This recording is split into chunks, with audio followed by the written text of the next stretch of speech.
Papuso sa Negros Occidental naman, imbes nga tent, mga payag ang pagtinirahan sa evacuees sa Bago City. Sa Tiyon, ipasaka sa Alert Level 4 status ang Mount Kanlaon. Nakatutok ay Eileen Pedreso. Nagbakal na sa mga payag nga kawayan ng Bago City LGU agud himuon nga temporary shelters ang nagbakwit nga 20 ka mga pamilya bangod sa paglupok sa Mount Kanlaon sang nagigad nga Disyembre. Among man ini ang gamiton nga tiniran sa mga posibleng magbakwit pagit kung magsaka sa alert level 4 ang bulkan. 15 na kapayag ang ginpahamtang na sa barangay Napoles nga lokasyon sa himuon nga tent city sang syudad.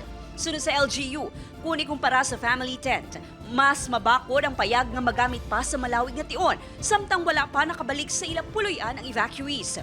Nag-try kami put up ng something, but hindi siya naglawig more than 1 month. Nagkalaguba siya. May natural ventilation nga daw pareho sa na ilistaran dito sa kabukiran, and at the same time, may privacy pagit sila yan. Mahimo nga makaakomodara sa masobra 1,000 nga pamilya ang LGU sa tion ipasaka sa alert level 4 ang bulkan. Napreparahan naman ang kuryente kag tubig nga gamiton. Pwede sila mapananog, pwede sila kabutang sa nila nga katapatan. May preparation niya ang city ng kuryente kag tubig. Sa pinakauli nga update sa FIVOX, 2 ka beses nga nagbugas ang aso nga may upod nga abo ang bulkan sa sulod ng 24 oras.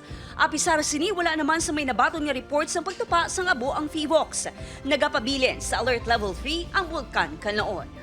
Upod Geruel Banggoy, Eileen Pedreso, Western Visayas.